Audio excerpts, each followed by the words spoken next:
আমাদের হাতে বিষ তুলে দিক, আমরা বিষ খেয়ে মারা যাবো। আমাদের আর ঘুম নেই, রাত্রে ঘুম নেই, চিন্তায় মাথা খারাপ হয়ে যাচ্ছে। আমরা কি করব, কিছুই করার উপায় নেই। বিজেপি সরকার এসে আমরা মানলাম, ভালো হয়েছে, কিন্তু এ কি সর্বনাশ হচ্ছে। ও 1 লাখ টাকা করে পাবে, আমরা কি পাবো? আমরা কি স্বামীকে খাওয়াবো? আমরা কি স্বামীকে খাওয়াবো? বেচাকেনা তো হয় না, আসছে না, পার্টি তো আসছে না, বলছে গো মাতাই হবে না। তাই এক্ষুনি আমরা কি করব, উপায় কি? তাহলে আমাদের মরতে হবে, তাহলে গরুকে অন্যমান্য ছেড়ে দিয়েছি। আমরা তো এরির উপরে ভরসা করে আছি না, যে গরুর উপরে প্রত্যেক বছর একটা বেচা কেনা হয়, সবাই এরির উপরে ভরসা আছে। কিন্তু এই যে একবার বলছে হবে কুরবানি, একবার বলছে হবে না, একবার 14 বছর গরু 6 বছর বাঁচে না, 14 বছর আয়ুক্ত দিচ্ছে। এ কি ব্যাপার? কই মমতা দিয়ে এরা করিনি তো। ওরে মরে মেরে বিজেপি তুলে লাভ এইটি হয়েছে আমাদের, যে আমাদের মরণ ছাড়া কোনো লাইন নেই। ও দেনাটা মিটিয়ে দেয়, কারণ ও নিজে বিষ কিনে এনে দেয়। গরু বিক্রি না হয় বিপদে পড়লেন হিন্দু ভাইরা, একেবারে কান্নায় ভেঙে পড়লেন তারা। আমি এই মুহূর্তে রয়েছি ভাঙড়ের বামনিয়া গোয়ালবাড়ি এলাকায়। সেখানে একেবারে একের পর এক গরু চাষি হিন্দু ভাইরা, তারা কিন্তু ঘোষ ভাইরা, তারা কিন্তু একেবারে কান্নায় ভেঙে পড়েছেন যে এই গরুগুলো কুরবানি ঈদের আগে তাদের এই গরুগুলো বিক্রি হয়, কিন্তু গরু বিক্রি না হয় বিপদে পড়েছেন তারা, কান্নায় ভেঙে পড়েছেন।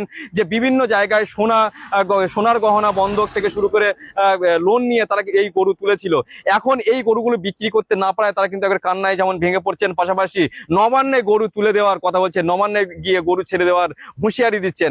হিন্দু ভাইরা কি বলছেন, ঘোষেরা ভাইরা কি বলছেন, শোনাবো আপনাদের। মুসলিম বা তারাও হিন্দু, তারা তো মিশছে একসাথে, আমরা তো একসাথে আছি। তারা কোনোদিন দেনদারি করেনি কি কারু আমাদের গলা ধাক্কান দিইনি। ওদের কুরবানিটা ওদের করতে দাও, আমরা বাঁচি।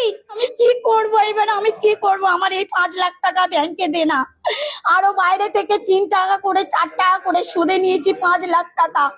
তাতে কি করে মেটাবো আমি? শুভেন্দু অধিকারী এসে তুই গদিতে বসে আছিস, তুই কি করছিস? মানুষকে এরকম করে হিন্দু ধর্মতে সবকিছু তো নষ্ট করে দিচ্ছিস।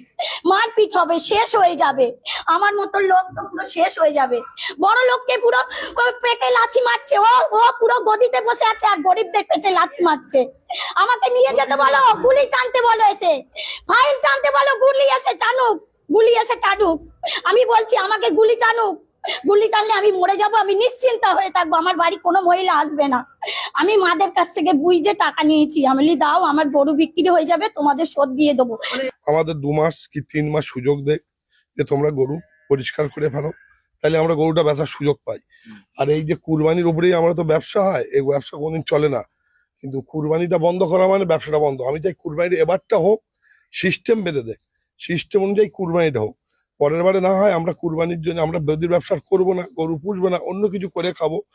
আমাদের ব্যবসার কোনো পুঁজি নেই, আমাদের ব্যাংকের লোন আছে, লোকের কাছে ইন্টারনেট টাকা আছে, ভুসির দোকান আছে, ওষুধের দোকান আছে, বিচুলি এলা আছে, সবই আমাদের দেনা করে করা। কিন্তু এই গরু বিক্রি হবে না, আবার কষাই বন্ধ, মানে তারপরে আমাদের অবস্থা খুব খারাপ। লোকে মারবে, ধরবে, গালাগালি করবে, পথে আত্মহত্যা করতে হবে। ওই তো কিছু করার নেই, দেনা না থাকতো তাহলে আমি না সংসার, আমি অন্য জায়গায় মজুরি খাটতুম, 400 টাকা রোজে সংসার চালাতুম। গরু বেচে কেনা পার্টি আসে না, কারকে বেচবো গরুগুলো, কাকে দেবো? পার্টি তারা কুরবানি বলছে কুরবানি হবে না, কুরবানি করতে দেবে না। হ্যাঁ, আমরা এই ধার দেনা করে বছরে এরকম গরু বছর তুলি, বউদের গয়না পায়না বন্ধক দিয়ে ধার দেনা সুদি ফুদি টাকা ব্যবসা এটা আমাদের করা হয়, আবার বেচে কিনে দেনা দুর্নীতি দেওয়া হয়। কিন্তু এবার তো মোটি একটাও বিক্রি হয় না। 14 বছরের গরু জবাই করা যাবে? 14 বছর খাটলে থাকে গরু? 14 বছর গরু বাঁচে মোট, অথবা 20 বছর 21 বছর। 14 বছর তাকে তো গরু মরে যায় তো অনেক। 14 বছর গরু থাকে? 14 বছর গরু আপনারা চলবে কি করে? আমরা চলবে কি করে চিন্তা, চলবে কি সেটা পরের কথা। এক্ষুনি যদি পরে টাকা না দিতে, তেল কেন গলা চড়িয়ে দিতে হবে? কেন? খুদি টাকা